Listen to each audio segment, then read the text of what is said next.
Hi, everyone, and welcome to October Arizona NORML 2020 chapter meeting.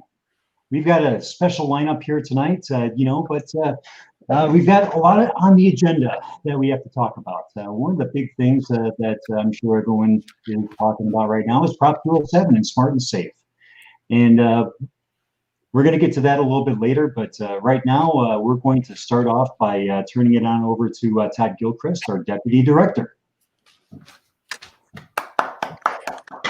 Hello. I tried. Can you guys hear me now? Absolutely. All right. We got our normal updates for October 2020. Keith Stroke has his weekly series, looks at 50 years at NORML. And this week he spotlights some of NORML's freedom fighters challenged prohibition for decades. And highlighted are Dale Geringer and Ellen Comp, who I know personally from California. And then also Dan Vietz from Missouri. He's a lawyer out of Missouri that's done a lot of work for NORML. So that's an interesting article. I recommend you guys read that. It's a good one. NORML also just announced that we're doing a virtual conference celebrating 50 years of activism. It's going to be on October 22nd and 23rd from 9 a.m. to 2 p.m. Arizona time. NORML also provided voter resources for National Voter Education Week this week, which you probably seen a lot of the emails going out and stuff on social media. On the activism side, Arizona's largest state newspaper, Arizona Republic, op-ins in favor of Prop 207, which is big news for Arizona. This is great news for us for the Smart and Safe 207. Yay! Yeah. We also in Arizona extended our voting to last until October 5 o'clock on October 23rd, which gives us an extra little over 2 weeks to register for voting. Okay. On the decrim side, Virginia legislation bars the police from using marijuana odor as a pretext for a search, which is great news because they're always using that odor as a reason to take your car away. That's huge. Take everything away from you. So there's 5 times marijuana has contributed to the banning of a book, and all those books are listed on the National NORML site. If you guys want to look at that. Colorado, collateral consequences. The governor pardons thousands of past marijuana convictions. That's also great news. We can go on that for when we get expunged and go on with Prop 207. The FBI marijuana arrests have declined year over year, but they still outpace arrests for all violent crimes. Still outpace arrests for all violent crimes. I mean, that's kind of interesting, right? Sorry, I didn't mean to jump in there, Todd, but that's something that I thought was really interesting. John, I mean, from what you've seen, do you have any insights or any thoughts, on that? Yeah, I mean, I think it's kind of shocking. It's a sad fact. I think we're moving in the right direction. But you think of something and how our police's resources are being used. Obviously there's lots of violent crime and real serious crimes out there, and it's just when our police resources, law enforcement's resources are all going to prosecute victimless crimes, people that are just trying to feel good about themselves, express themselves. And they're being, our government is taking our tax dollars to throw people in jail for doing something that hurts no one else, is just completely outrageous. And I'm happy to see the numbers for arrests finally decreasing after all of these years and legalization moving forward in other states. But I think that statistic makes clear that, there's still a lot of important work left to do. Because it does break down, John, to really every 58 seconds in the United States of America, someone is arrested for a marijuana charge. And 92% of those are for possession only. Mm-hmm. All right, go ahead, Todd. Sorry. Sorry, Todd. Okay. The Democrats backed the latest COVID relief package, which includes marijuana banking provisions, but President Trump put that on the back burner till after the election, if you haven't heard. A study has come out where nearly 30% of women reporting having used cannabis for menopause symptoms. And then out of New Jersey, voters support solidly in favor of marijuana legalization initiative. And also out of New Jersey, the lawmakers approved telemedicine for medicinal cannabis authorizations. And that's all I have for this week. That's actually a lot. When you break it down, there's a ton. I'm going to mute you there, Todd. Seems like your mic is coming through a little crackly there. Oh, there we go. All right. Yeah, a lot of stuff that's going on right now. I mean, it's that time of year, isn't it? Mike, what do you got? Yes, Brian. Oh, is it my turn? How are you doing? Yeah, how are you doing today, Mike? I'm doing okay. Let's take some time to introduce ourselves and talk freely amongst us. Hey, I'm ready to go, though. My name is Mike Rahman. I'm director of Southern Arizona NORML, as well as I'm on the board of directors with these fine gentlemen, John Ryan and Todd Gilchrist, on the board of directors for Arizona NORML. I believe I'm the secretary. And I just want to kind of go over a few updates and talk about an incredibly important volunteer event that we have coming up. First, I do want to mention that Arizona NORML and Southern Arizona NORML, as you know, we're all into our educational series and disseminating the knowledge that the cannabis community can benefit from learning. And you might recall our first episode of our series was on marijuana and guns. And our second installment is in the can, as they say. It's been filmed. We have not yet released it, but we will be. And that is on parental rights and marijuana. And we want to thank both Amber Ostrom and Julie Gunnigal, Democratic candidate for the Maricopa County Attorney, for joining us on the parental rights segment relative to our educational series. We plan on doing the series once or twice a month. We'll announce it, we'll alert you, and we hope that you can join us because we're really proud of what we're putting together relative to educating you guys, and it brings us pleasure to be able to do that. Next, believe it or not, I'm going to even title it, the 2020 General Election Candidate Guide is finished, featuring, get this, 171 candidates, all graded for your reading pleasure. So look for it. It'll be out, I believe, Ryan, tonight or tomorrow. We basically took every candidate from the U.S. Congress and U.S. Senate and every candidate in the legislative districts, LD 1 through 30, 2 reps. Well, actually, there's 2 reps for the House and then 1 rep for Senate. And anyone and everyone that is running for those positions, we have researched, talked to, sent them surveys, and we are very excited about the product, and we can't wait for you to be able to peruse it. So keep an eye out for the 2020 General Election Guide. And we really think what's important is it gives you the opportunity to understand who are the cannabis-friendly people and who are the people that are really, I hate to use the word, that are still kind of steeped in prohibitionist rhetoric. And those are the people we need to vote out. And to move our agenda forward, we need to vote in pro-cannabis candidates. And that's why we do the guide, to give you an understanding of who is where relative to cannabis with the election. Quickly down here in Southern Arizona NORML, as you know, I always like to talk about our highway cleaning. We had the largest turnout ever not last Saturday, but September. Thank you, John. Thank you so much for that support. I did see that. Thank you. Awesome. It means a lot to me, John. But we had the most volunteers ever show up on September 12th. Our next cleaning is October 10th.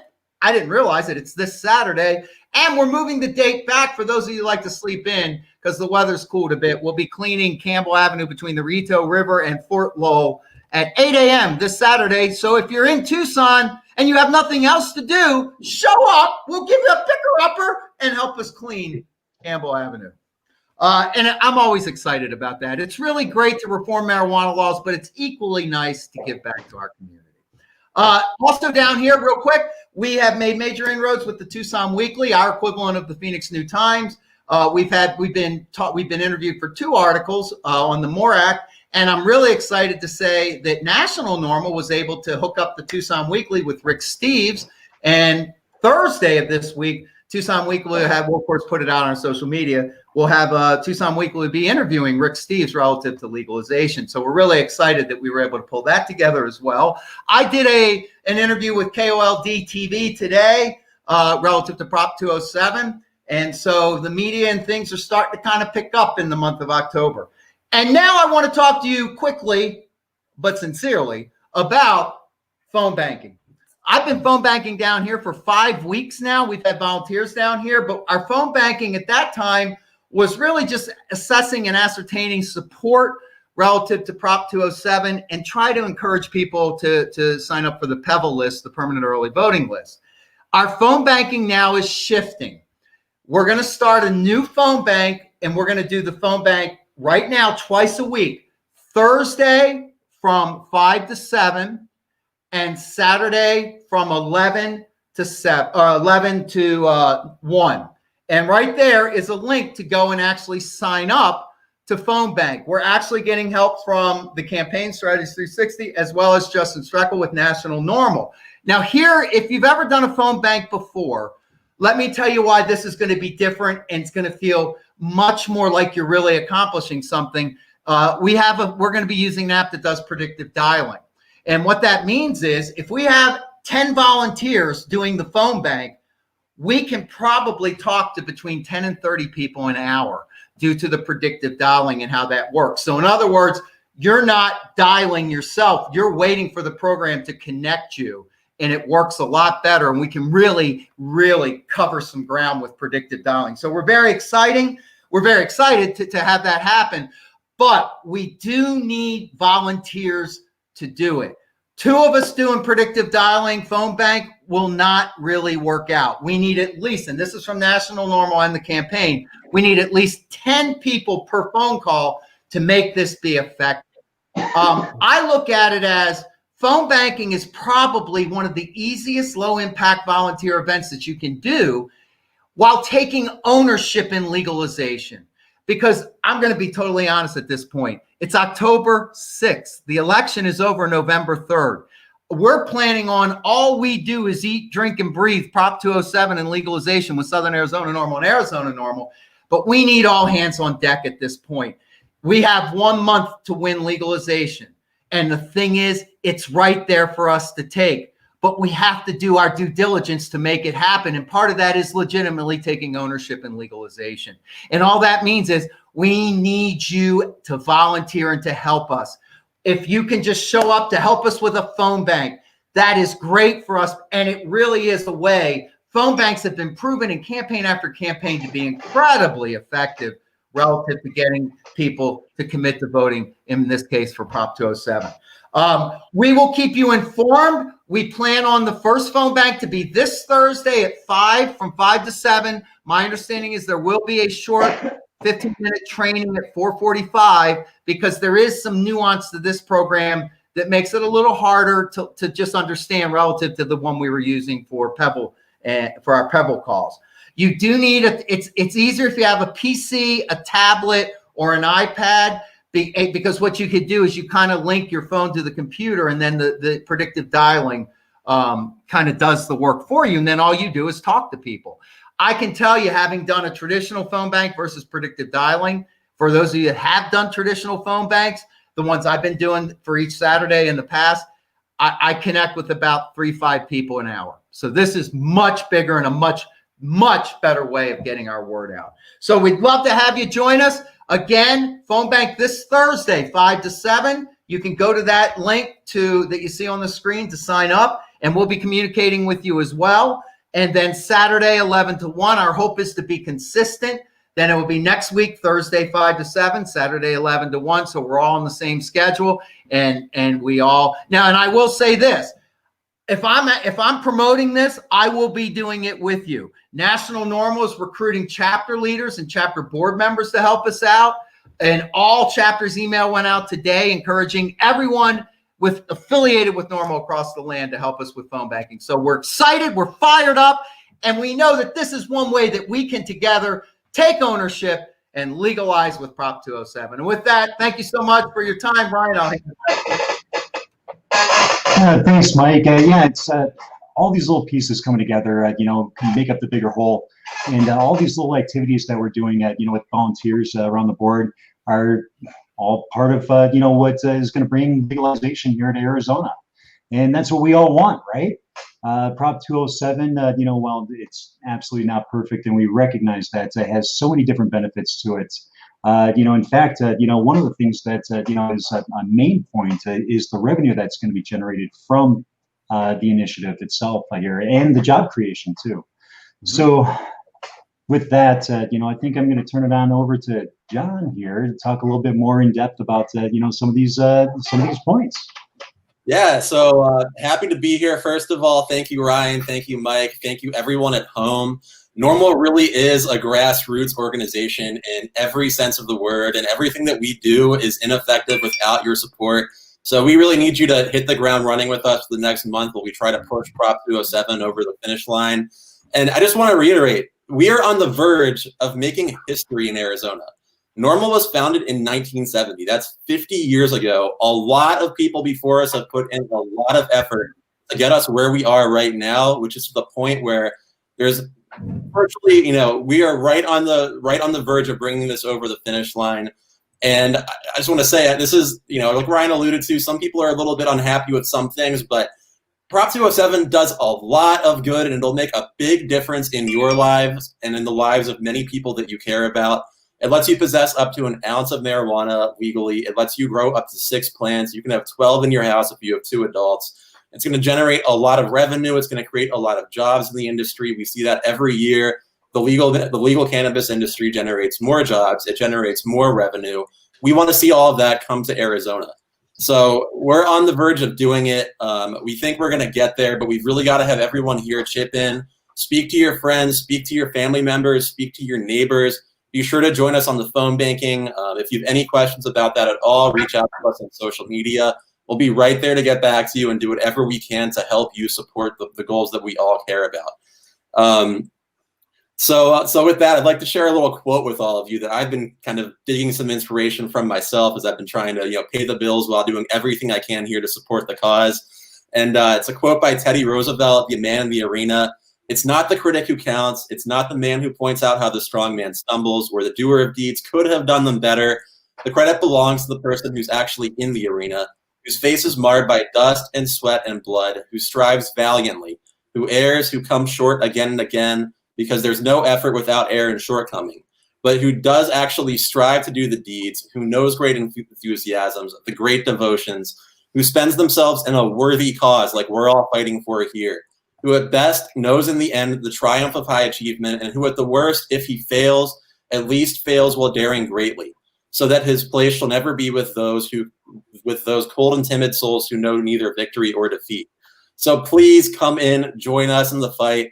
We're almost there. You don't want to see this fail and think, what else could I have done? We're trying to give everyone here every opportunity that you can have to chip in, to try to do your best and to get this over the finish line. So you're not sitting there later on in November thinking, what if I just made that phone call? What if I had just taken those 2 hours? Chime in, give us your input, help us out, and we'll get there. Thanks, John. Much appreciated there. There's a few times that you have the opportunity to be able to be a part of something like this. And, I know it's something that I've always looked forward to is that, being part, like, how can I get involved with that? Be a part of history, so that's something that is absolutely, on the top of my list. And, we're going to be driving that point home, across the finish line here at the beginning of November. So, but we need your help to do it. The more support that we have making this happen, and I know we're hitting this up, pretty hard on the volunteer side right now, guys, and that's how important it is. The other piece too is, actually, some funding, some donations as well. If it's, monetary contribution that you're able to, help out with, that is absolutely something that will help us, down that way. And I just put the link up there at the bottom of the screen. It's just, if you go to ArizonaNormal.org/donate. And be able to get you set up there really easy too. We've got some good stuff in store here for the next few weeks. We've got some daily live streams that we're going to be starting up here in the next day or so. And like Mike mentioned, the candidate guide. Now, Mike, I'd like to ask you a question about that candidate guide real quick. Absolutely. Yeah, so what is the general consensus that you were seeing, overall here? Was there some sort of a theme? Oh, relative to the candidates and their grades, or? Yes, exactly. Well, it's funny. There's certainly not a bell-shaped curve where everyone's at a C and everyone else trickles down. It's sort of and I was a math teacher, believe it or not, but I never taught statistics, so forgive me. But it's more like a bimodal distribution where I'm backwards here. Where okay, I can't do that. I'm freaking out. I got vertigo over that. Okay. So where there's a lot of really, really strong supportive cannabis legislators, but at the same time, there are still a lot who are really, really opposed to our agenda and to cannabis in general. What's funny is if you take time to go past just your district to read the guide, some of the things that people say even today, you feel like it's 1938 reefer madness. In doing some of my research, that's what Ryan really amazed me was how much work we really have to do with some people. While at the same time, there are other people who are totally enlightened and who really work for reform. And so there's not a lot of gray area. It really is kind of, there's a lot of A's, and I hate to say it, there's some F's, but there's some scattering in between and some B's.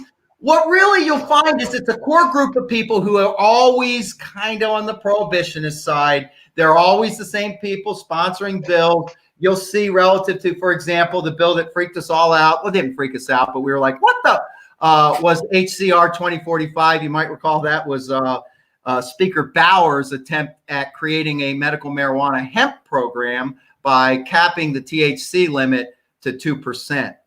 Now, that's the kind of stuff that went on in 2020 this year. There was a bill in HCR 2045 that almost had the session not been canceled. Could have maybe been, and it was a concurrent resolution, so it would have gone as a referendum to voters. And they did amend out the 2% cap. But when it was originally introduced, and it had probably 15 co-sponsors, it attempted to make our medical marijuana program at 2% THC or less. And that's what's out there still, Ryan, that kind of mentality. And that's why we need our guide out to let people know, hey, here's where these people are. And I don't feel guilty about being honest about where they are, because I think that's truth. And we need truth. We need people to understand that there are people who are really, really against what we do and what we're trying to accomplish. So the guide will be that resource for you. And if you get a chance, just read through it. You'll be amazed at some of the bills that have kind of, when we reference a bill or two, you'll be amazed. You'll be happy for what the reformists do, but you'll be shocked at some of the stuff that has been circulating through our legislature as well. That's amazing. And you know what? I've been watching and reading a lot of the stuff as well, and I'd like to put it out there. Anyone that has any questions right now on Prop 207, the initiative here, by all means, feel free to post into the social media chats here, or just post on the just send a message here. Put a comment out, because now's the time that we've got the ability to be able to talk about that stuff. Go ahead, John. So I'd like to chime in because I saw earlier on in our discussion, I want to ask a question about what Prop 207 would do with respect to gun rights. And I'd like to say that, Arizona doesn't really have any laws that affect that. It mostly comes down to what the federal government's doing. But, and there's a big but, Prop 207 goes beyond Arizona. We'd probably be the most conservative state across the country to have enacted recreational marijuana legalization. Now, what that does is that sends a big message to politicians of all stripes, the conservatives who have been trying to, hold this back for years, that if a state like Arizona is passing it, there's a lot of middle-of-the-road voters across the country probably who also support this and are tired and fed up with the prohibitionist rhetoric that we've been seeing for the last number of decades. So we get reform here in Arizona with Prop 207 passing. No guarantees, but I think there's a much greater likelihood you're going to see other states doing the same thing. And that's going to send a message to folks out in Congress that, it's time to change the tune on this. And if they're all for freedom, you got to be for freedom for use of marijuana as well. So nothing in Prop 207 addresses guns, but you could see as an indirect consequence a lot of movement on the federal front.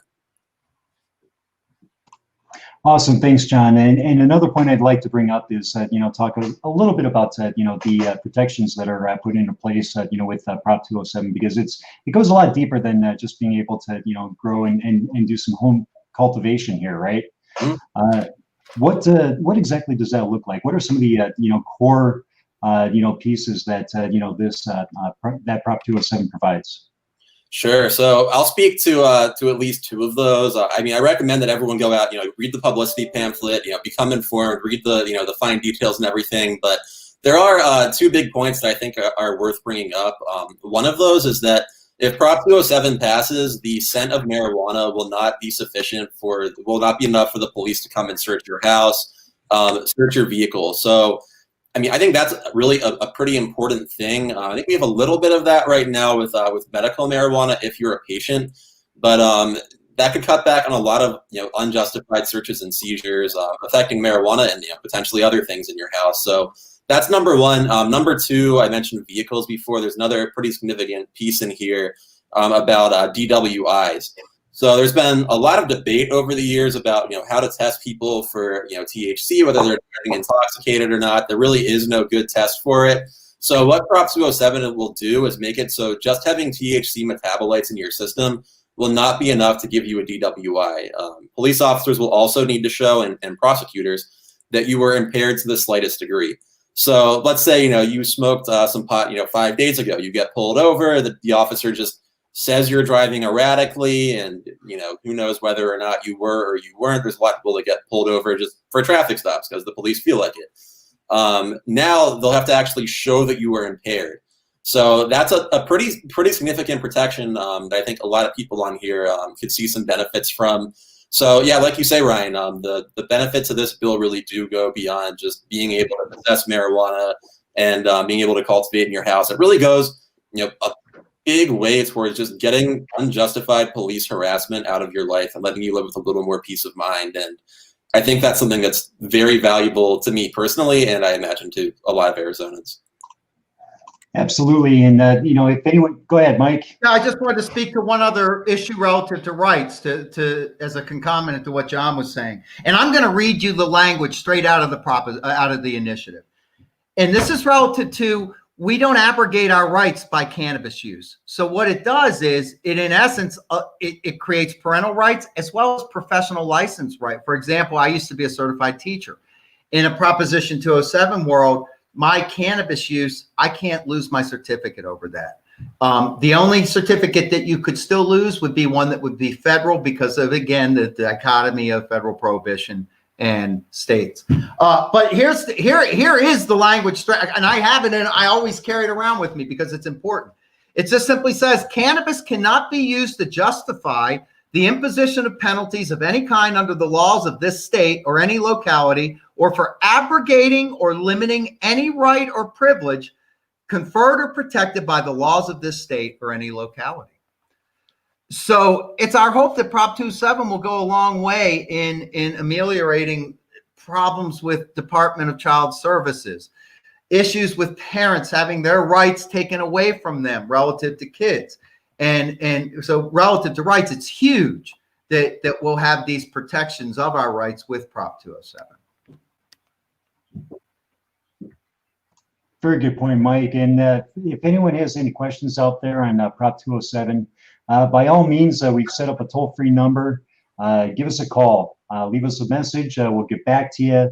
877-AZ-NORML. AZ-NORML. That's 877-296-6765. And, just give us a call, guys. There's so much information that's out there. We've got, direct from the source here, if you will. Anytime you want, may not answer, but give us a call. We'll get back to you. And go ahead. Yeah, we really are working night and day trying to make this happen, and we're here to help you help the cause. And we are a grassroots organization, and we rely on our volunteers, people that care about the cause as much as we do. And whatever we can do to help you, please let us know, including the hotline. Thanks, And I John. also will say, relative to volunteering, sorry, Ryan, relative to volunteering, what's really kind of cool is you never know once you get into it where it might lead you. I started as just a volunteer. My first volunteer was working in 2018's Candidate Guide, just doing research. And so the opportunities are in NORML as well. If you volunteer and say, I like what this organization represents, we're always looking for good people to join in leadership and to work within the organization.